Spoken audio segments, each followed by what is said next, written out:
aunwe awon tapi samaku rebha masini wa paribada imre me wa masumni rawa buenasi. Essa voz de fundo é do meu pai, Crisanto Chavante.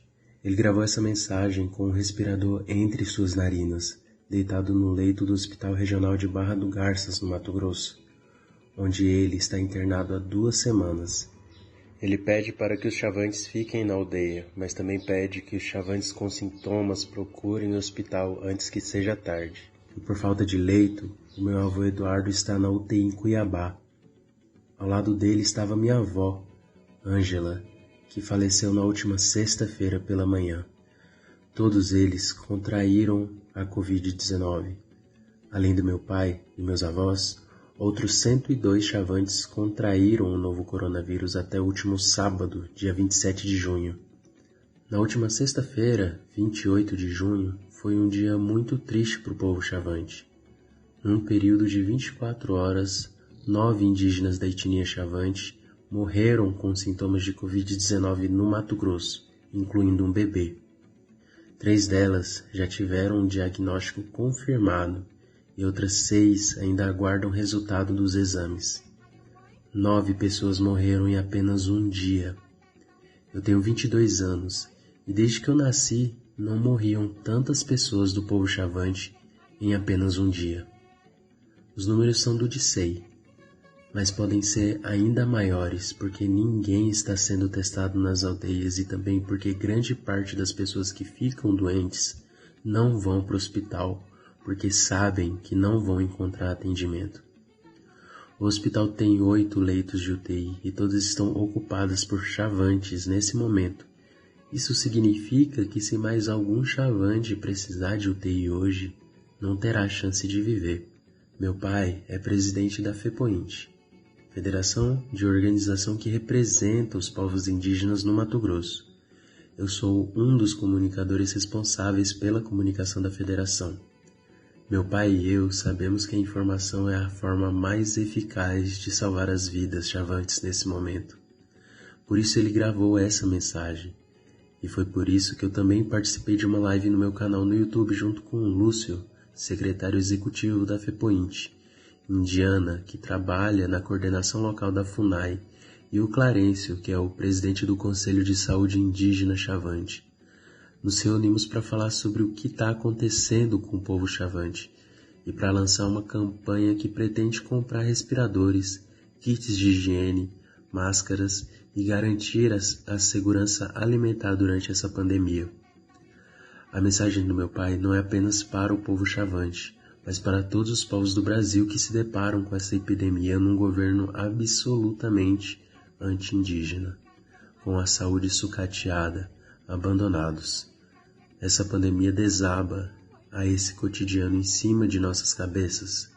Sobreviverá quem puder ou conseguir se organizar ou ter alguma autonomia, fazer escolhas difíceis e paciência para dialogar com o Estado. Eu sou Christian Mariu e nesse Copiô nós vamos falar sobre meu povo na pandemia, o povo chavante.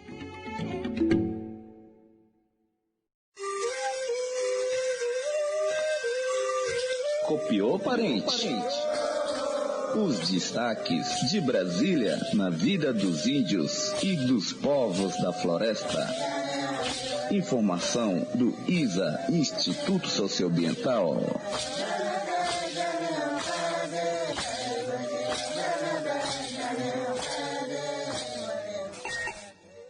As palavras do Christian e do pai dele são muito fortes e mostram um pouco do dilema que todos nós, que temos familiares ou relações de afeto e trabalho com comunidades indígenas, quilombolas, ribeirinhas e extrativistas, estamos vivendo.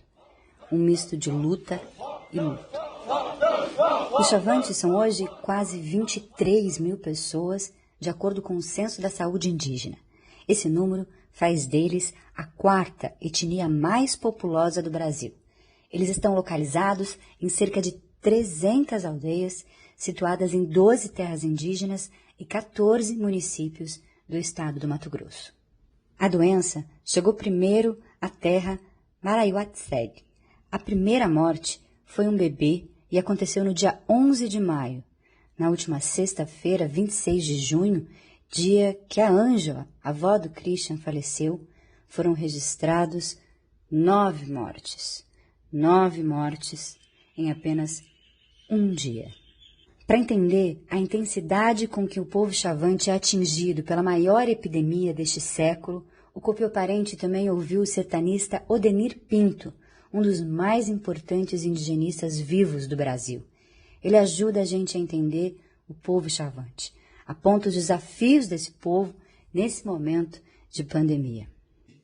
Os chavantes que hoje estão com o Covid-19, até meados dos anos 50, eram mais de 60 mil, vivendo ali às margens do Rio das Mortes, na saia da Serra do Roncador. Esses chavantes sofreram grandes ataques nesse período de expedições armadas que invadiam os seus aldeamentos, queimavam os aldeamentos, matavam os índios, crucificavam os índios, além de jogar, de lançar de avião roupa contaminada de sarampo, porque o governo precisava fazer uma ligação entre o centro-oeste e o norte do país. Odenir relata o que a história comprovou. Esta foi a primeira vez que o Estado brasileiro tentou exterminar o chavante. Outros historiadores e antropólogos relatam esse capítulo da história do Brasil.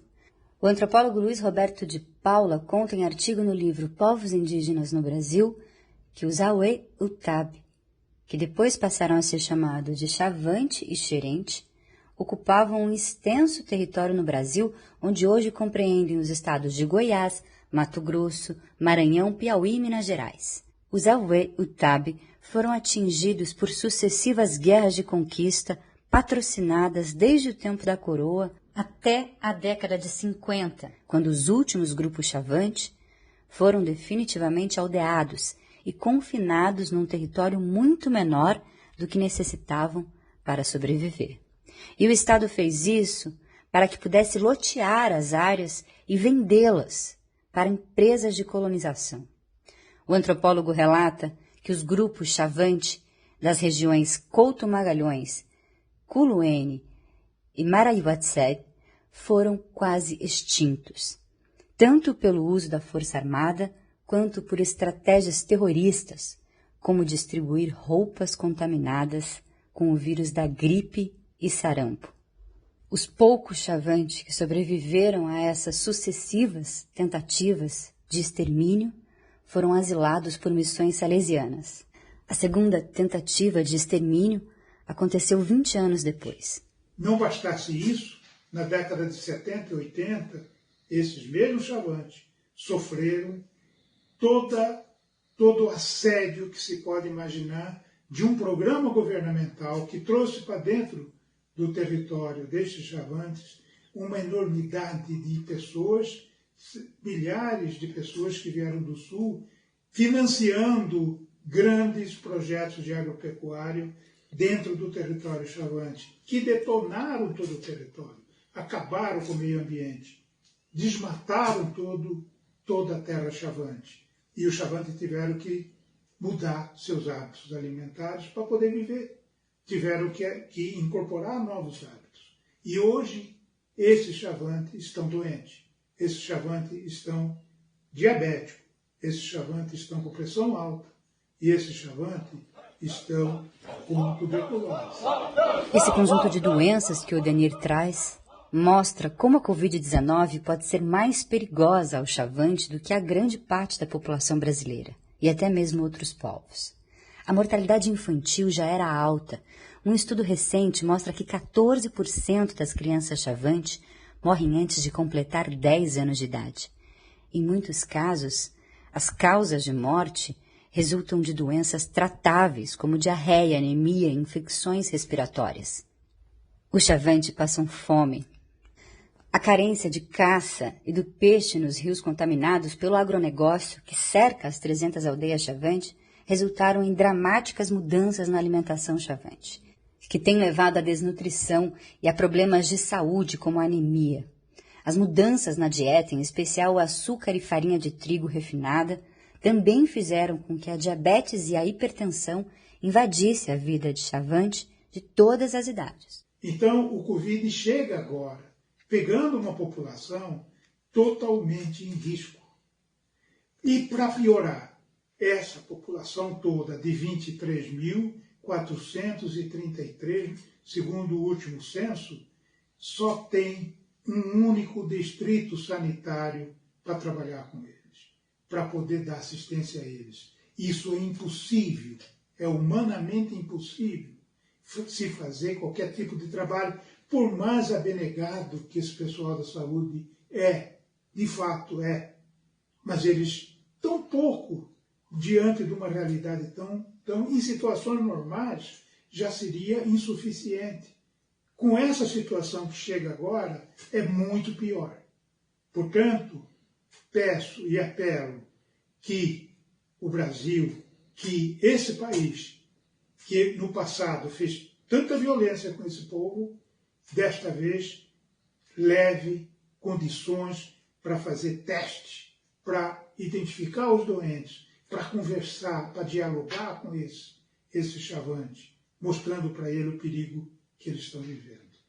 Eles precisam entender isso e o Brasil precisa fazer isso. A gente também conversou com a Ana Paula Sabino, ela é assessora do ISA, e está acompanhando de perto o que acontece em vários territórios, principalmente nas terras indígenas Chavante. Ela mandou um áudio aqui para o Copiô contando mais detalhes. O meu nome é Ana Paula Sabino. Em Chavante, Sioncel e Ini, tenho gratidão por conviver com eles há quase 20 anos. Infelizmente, eles foram os primeiros a ter casos de contaminação pelo novo coronavírus no estado do Mato Grosso. Desde o início dessa pandemia, eu tenho me preocupado com uma forma que esse vírus chegaria nas aldeias, e até mesmo como explicar essa guerra para os Chavante, uma vez que não dialoga com a espiritualidade deles. E, além do mais, eles têm diversas morbidades, problemas sérios de saúde. Com isso, eu pensei e procurei dialogar com vários Chavantes, instituições que trabalham com eles, pensando na possibilidade de realizar uma força-tarefa para ajudar o povo Chavante a continuar sua resistência, como eles têm feito ao longo de toda a sua história, em especial nos últimos 80 anos. Desde o início, os Chavantes não perceberam a gravidade dessa pandemia. Os diálogos institucionais e até mesmo o comprometimento do presidente do Brasil não convenceu os Chavantes que essa pandemia poderia matá-los. Os cuidados e as recomendações mundiais de saúde não alcançaram as perspectivas Chavantes, e com isso eles não alteraram o seu modo de vida e nem mesmo pararam de circular nos centros urbanos. O vírus chegou e a cada dia a situação se agrava. Os territórios de São Marcos, Manauacé, Campinápolis e Sangradouro já têm surtos desse vírus. Os óbitos aumentam a cada dia. E o meu recado é para o povo Auê-Uptab, que eles fiquem nas suas aldeias e que as instituições que trabalham com eles sejam mais ativas, eficazes, compreendam as suas formas de vida e façam planos de enfrentamento ao Covid. O Covid-19 chegou às aldeias Chavante, está fazendo um estrago.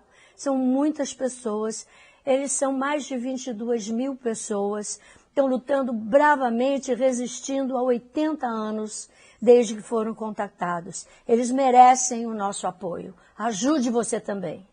Essa é a Lucélia Santos, atriz. Ipenzede, estou aqui para pedir ajuda ao povo Chavante. É a campanha Auê Sari, né? Uma ajuda nesse momento de Covid-19. Os índios estão muito necessitados. Realmente eles são os excluídos dos excluídos. Isso, se você pensar de um modo geral, são todos os índios do Brasil, todas as comunidades indígenas. Mas essa campanha é específica para o povo Chavante, que está aí lutando há 80 anos, né? Um dos povos mais guerreiros do Brasil. Então é muito importante que você entre, colabore, ajude, para que esse povo consiga passar por essa pandemia com o mínimo de dignidade. Auê-Uptab, o povo verdadeiro. Esse é o Marcos Palmeira, ator. Eles estão com o povo Chavante. O povo chavante é guerreiro, está sofrendo muito com o impacto dessa pandemia. Mas vamos reagir com toda a nossa grandeza para vencer mais esse inimigo. Eu sou Christian Ariú. E eu sou Letícia Leite. Hoje é segunda-feira, 29 de junho, e você acabou de ouvir a edição 150 do Copiou Parente, o primeiro podcast feito para povos indígenas e povos da floresta no Brasil. O Copiou tem produção de Gilmar Terena, a edição é do Christian Ariú, as artes para as redes sociais são do Adriano Maneu e a gente volta na semana que vem. Até lá! Copiou Parente.